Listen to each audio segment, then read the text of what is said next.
आप सभी को नमस्कार। मैं MC हर बार हूँ।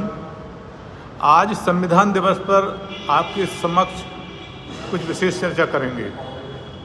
भारत का संविधान केवल एक कानूनी दस्तावेज नहीं है, बल्कि वह राष्ट्र की आत्मा, लोकतंत्र की जीवन रेखा और समानता, न्याय, स्वतंत्रता, बंधुता के आदर्शों का सजीव प्रतीक है।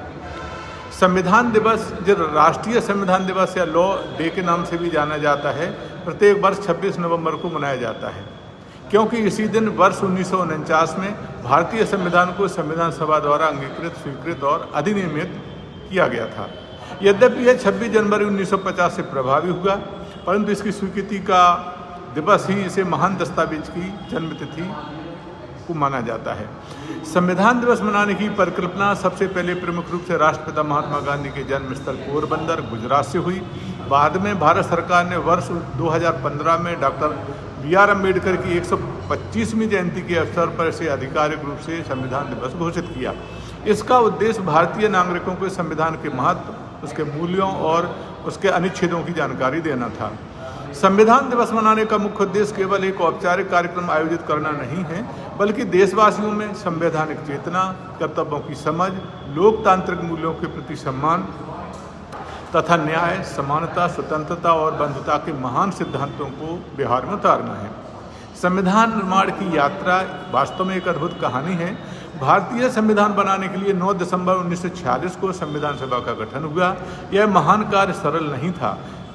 करीब 2 वर्ष 11 माह 18 दिन तक निरंतर 165 बैठकें हुई।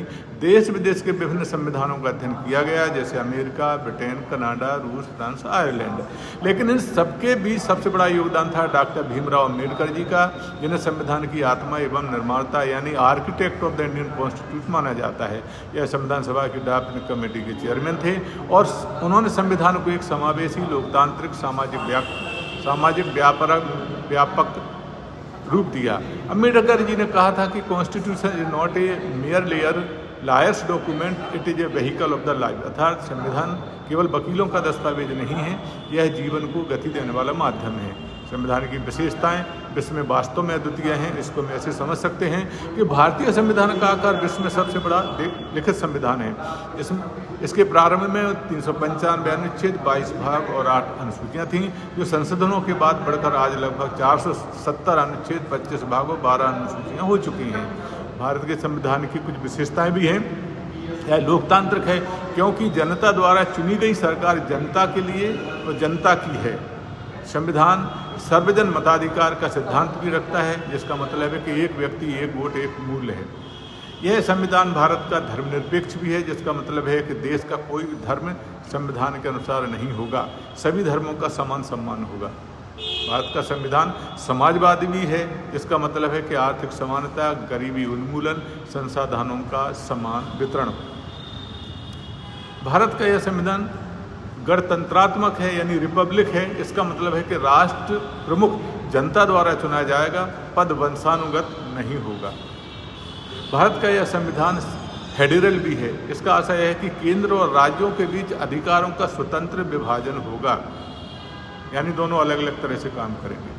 भारत का यह संविधान नागरिकों को मूल अधिकार भी देता है। भारत के प्रत्येक नागरिक को मूल अधिकार संविधान ने दिए हैं, जैसे समानता का अधिकार, स्वतंत्रता का भी अधिकार, शोषण के विरुद्ध अधिकार, धार्मिक स्वतंत्रता का अधिकार, सांस्कृतिक एवं शैक्षणिक अधिकार, संवैधानिक उपचार का अधिकार। इस प्रकार भारत के संविधान ने भारत के सभी नागरिकों को मूलभूत अधिकार दिए हैं। संविधान, जो भारत का है, संविधान नागरिकों को मौलिक कर्तव्य निर्वाह करने की भी जिम्मेदारी देता है। यदि संविधान ने मूल अधिकार दिए हैं तो नागरिकों के कर्तव्य भी परिभाषित किए हैं, और संविधान द्वारा नागरिकों को लगभग 11 कर्तव्य तय किए गए हैं। यह है संविधान, राष्ट्रीय ध्वज, राष्ट्रगान का सम्मान करना, स्वतंत्रता संग्राम के आदर्शों को अपनाना, भारत की एकता और अखंडता बनाए रखना, देश की रक्षा करना और राष्ट्रीय सेवा करना, सद्भाव, भाईचारा और समानता बढ़ाना, महिलाओं का सम्मान और संरक्षण करना, पर्यावरण एवं प्राकृतिक संसाधनों का संरक्षण करना, वैज्ञानिक सोच और मानवतावादी दृष्टिकोण बना के रखना, सार्वजनिक संपत्ति की रक्षा करना, हिंसा से बचना, 6 से 14 वर्ष के बच्चों को शिक्षा दिलाना, राष्ट्र निर्माण हेतु निरंतर उत्कृष्टता के लिए काम करना। तो भारत का संविधान सामाजिक न्याय का रक्षक भी है। संविधान ने विशेष रूप से SC, ST, OBC, महिलाएं, दिव्यांगजन, अल्पसंख्यकों को न्याय दिलाने का मजबूत ढांचा दिया है। आरक्षण व्यवस्था, कानूनी संरक्षण, सम्मान, अवसर, सामाजिक सुरक्षा, ये सब संविधान की ही देन है। तो डॉक्टर अम्बेडकर ने कहा था कि political democracy can not be succeeded unless there lie at the base of its social democracy, अर्थात लोकतांत्रिक राजनीति तभी सफल होगी जब उसके आधार में सामाजिक लोकतंत्र होगा। तो संविधान अधिकारों की एक कर्तव्य भी देता है। संविधान हमें केवल अधिकार नहीं देता बल्कि कर्तव्य निभाने की हमें जिम्मेदारी भी देता है।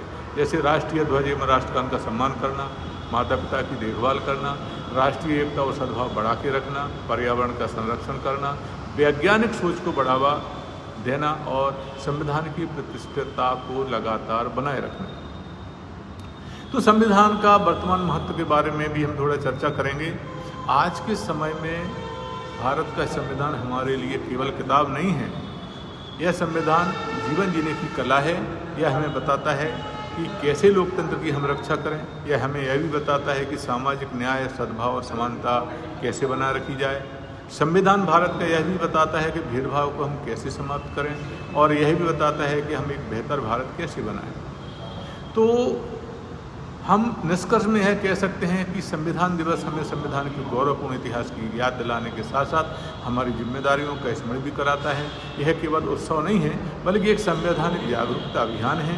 हमें संविधान को केवल पढ़ना नहीं है, संविधान को जीना भी है। तो डॉक्टर अम्बेडकर की तरह हमें भी अपनी सोच में सामाजिक समानता, न्याय, भाईचारा और लोकतांत्रिक मूल्यों को अपनाना पड़ेगा, तभी संविधान जीवंत रहेगा। संविधान तभी जीवित है जब नागरिक संवैधानिक होंगे। तो अंत में हर संभागों, जिलों, तहसीलों, विकास खंडों में प्रांतीय अध्यक्ष सजाग मध्य प्रदेश की अपील है कि अपने अपने मुख्यालयों पर संविधान दिवस को धूमधाम से मनाएं। जल्दी ही हम एक नवी समाचार के साथ मिलेंगे। आप सभी को नमस्कार। आपसे अनुरोध है कि चैनल को सब्सक्राइब करें और शेयर करें और कमेंट करें और इस संविधान के मनाने की जानकारी हम दूर दूर तक पहुंचाएं। यही हमारा मध्य प्रदेश सजाग का संदेश है। एक बार आप सभी को पुनः धन्यवाद। नमस्कार।